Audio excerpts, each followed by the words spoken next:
Good morning everybody. मैं हरिकांत शर्मा आपके सामने टेंस का सेकंड पार्ट लेकर के उपस्थित हुआ हूँ और आज हम पढ़ेंगे टाइप पास्ट टेंस। आज हम पास्ट टेंस के बारे में पढ़ेंगे। हमने टेंस की फर्स्ट पार्ट था उसमें प्रेजेंट टेंस के बारे में पढ़ा था। आज हम पास्ट टेंस को लेकर के आए हैं, जिसमें देखते हैं पास्ट टेंस का मतलब होता है भूतकाल, जो कार्य पहले बीत चुका है। मतलब हमने जिस कार्य को खत्म कर दिया है, जो कार्य हो चुका है पहले समय में हो चुका है, उसको हम पास्ट टेंस में पढ़ते हैं। आइए देखते हैं। देखो, एक चार्ट के माध्यम से मैं तुम्हें समझाता हूँ पास्ट टेंस के बारे में। पास्ट इंडेफिनिट टेंस, इसकी पहचान होती है आ, ई, ए, था, थी, ते, थी। समझते हैं। देखो, इसको बनाते कैसे हैं। हमारी बनाने की विधि का कॉलम अलग है, उसमें देखते हैं बनाया किस प्रकार से जाता है। इसमें होता है सबसे पहला काम साधारण वाक्य बनाने के रूल्स। साधारण वाक्य देखो किस प्रकार से बनाना है। चाहे हमारा कर्ता सिंगुलर हो, कर्ता एक वचन हो या बहुवचन हो, दोनों के साथ कर्ता एक वचन व बहुवचन दोनों के साथ में क्या करना है, एमबी की सेकंड फॉर्म लगाते। एमबी का मतलब होता है मुख्य क्रिया। मुख्य क्रिया की सेकंड फॉर्म का प्रयोग करती हैं। आइए समझते हैं हम। एक मैं एग्जाम्पल लिखता हूं, जैसे वह आगरा गया और ताजमहल देखा। देखिए, समझने की बात है।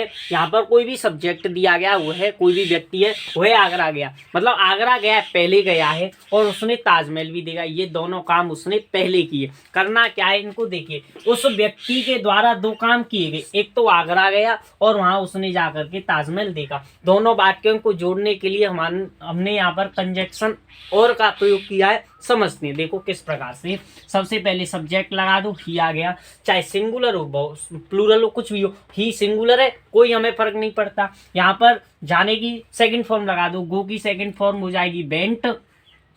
वेंट के बाद टू आएगा और आगरा आ जाएगा, क्योंकि आने जाने के लिए हम प्रपोजिशन टू का प्रयोग करते हैं और की मीनिंग एंड होती है। यहाँ पर फिर से मुख्य क्रिया की सेकंड फॉर्म लगा दो। यहाँ देखने की सेकंड होती है सी की, सो हो जाएगी, सो द ताजमहल। इस प्रकार से आप वाक्यों को बना सकते हो बहुत ही आसानी से। ये तो था हमारा सिंपल बनाने का तरीका। दूसरा तरीका आता है हमारा यहाँ पर कि अगर वाक्य हमारा निगेटिव हो। निगेटिव वाक्य होने के अलग से रूल होती है। अगर वाक्य नकारात्मक हो, नकारात्मक वाक्य बनाने के लिए क्या करना है, चाहे कर्ता हमारा सिंगुलर हो या प्लूरल हो, दोनों के साथ में हेल्पिंग वर्ब लगाई जाती है डिड, और एमबी की फर्स्ट फॉर्म का प्रयोग करती हैं। ध्यान से समझें, फर्स्ट फॉर्म का प्रयोग करते हैं। ध्यान से समझे। मैं एक एग्जाम्पल लिखता हूं, उसने चॉकलेट नहीं खाई। उसने चॉकलेट नहीं खाई, मतलब चॉकलेट खाने का जो कार्य था उसके द्वारा पहले किया गया, लेकिन अब नहीं किया गया है। और ऐसी कंडीशन में जो कार्य पहले होती है, लेकिन इसमें हमें टाइम फिक्स नहीं दिया गया है, अनिश्चित समय के लिए हम इंडेफिनिट का प्रयोग करते हैं। सब्जेक्ट लगा देंगे यहाँ पर ही, हेल्पिंग वर्ब आ जाएगी हमारी डिड, निगेटिव है नोट लगा दीजिए, खाने की होती है ईट और चॉकलेट की चॉकलेट लगा दो। बस बन गया हमारा बात। बहुत ही सिंपल तरीके से आप समझ सकते हैं टेंसों को। नेक्स्ट आता है, अगला टेंस है आपके लिए कंटिन्यूअस। देखो, इसकी पहचान होती है रहा था, रही थी, रहे थे। दूसरे शब्दों में इसको समझ सकते हैं पास्ट टेंस मतलब पास्ट टेंस में जो कार्य सब्जेक्ट के द्वारा चल रहा है, लगातार कंटिन्यूटी उसकी चल रही है, वहां पर हम पास्ट कंटिन्यूअस का प्रयोग करते हैं। अब देखते हैं इसको बनाने का तरीका क्या होता है। जैसे मतलब एक वचन करता व आई के साथ हेल्पिंग वर्ब बाज लगाते हैं तथा बहुवचन कर्ता के साथ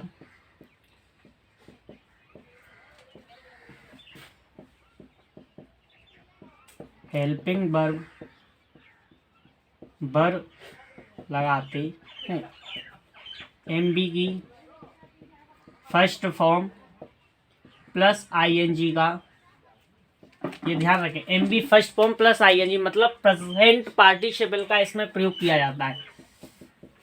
ध्यान से समझे। एक एग्जाम्पल दे रहा हूं मैं आपके लिए। वह सड़क पर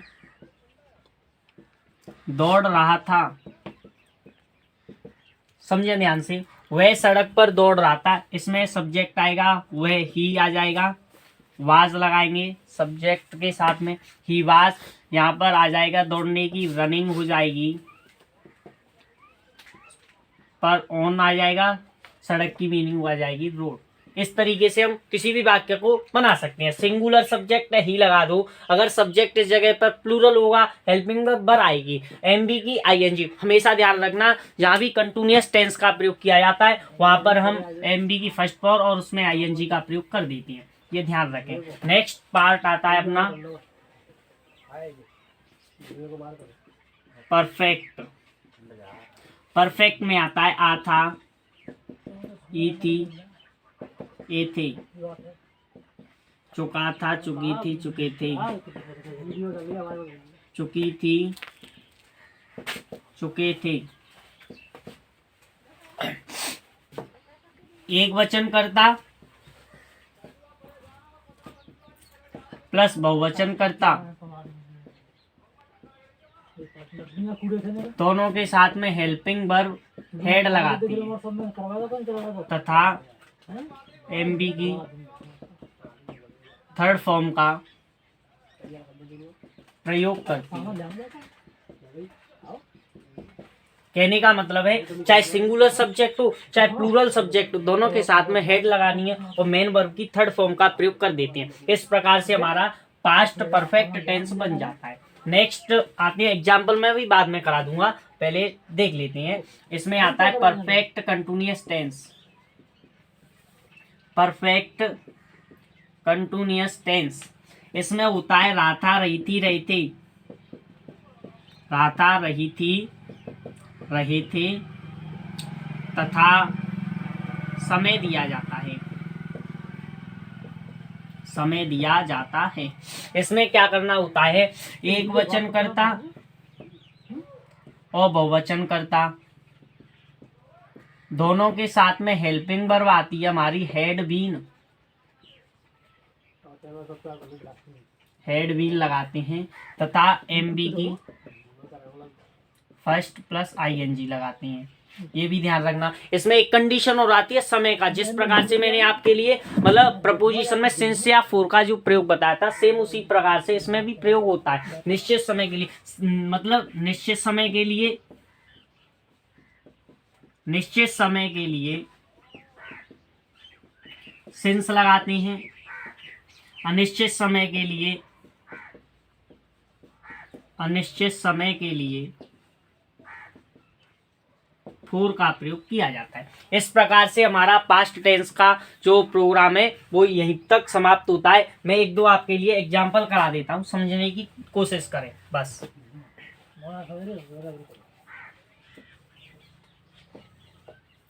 जैसे मैंने लिखा यहाँ पर, उसने बाजार से नए कपड़े खरीदे थे। आप समझ सकते हैं, ये कोई एग्जाम्पल दिया गया है आपके लिए। किस प्रकार से बनाना है। यहाँ पर खरीदे थे मतलब उसके द्वारा जो मतलब कार्य है वो पूर्ण हो चुका है। वो पूर्ण कब हुआ? Past tense. उसके द्वारा उसने बाजार से नए कपड़े खरीदे थे मतलब कपड़े खरीदने का उसका जो कार्य था वो पूरा हो चुका है। किस प्रकार से बनाना है? सबसे पहले सब्जेक्ट लगा दीजिए, यहाँ पर ही आ जाएगा। ही के बाद में हम हेल्पिंग वर्ब लगाते हैं हेड, ये भी लगा दिया मैंने, ठीक है, बहुत अच्छी बात है। फिर मैंने बताया है कि यहाँ पर प्रेजेंट पास्ट परफेक्ट टेंस में मेन वर्ब की थर्ड फॉर्म का प्रयोग करना है और हेल्पिंग वर्ब चाहे सिंगुलर सब्जेक्ट हो चाहे प्लूरल सब्जेक्ट हो दोनों के साथ में हेड लगानी, कोई प्रॉब्लम नहीं है। यहाँ ही हेड आ गया। खरीदने की बाई होती है, उसकी थर्ड फॉर्म होती है वॉट। क्या खरीदे उसने? कपड़े नए, वो भी नए कपड़े, तो न्यू क्लॉथ्स आ जाएगा इस जगह पर। From market. इस तरीके से हमारा पूरा आज का टेंस का जो टॉपिक था पास्ट टेंस का वो क्लियर हुआ है। एक चीज मैं बताना चाहूंगा, बस हमारे साथ में इसी प्रकार से जुड़े रहे क्योंकि हमारा एक ही ध्येय है, your success is our identity. आपकी सफलता ही केवल हमारी पहचान होगी, इसलिए हमारे चैनल के साथ में बड़े ढंग से और तैयारी के साथ में जुड़े रहे। कोई भी अगर आपको समस्या किसी भी प्रकार की आती है तो हमें कमेंट के माध्यम से बता दें। धन्यवाद।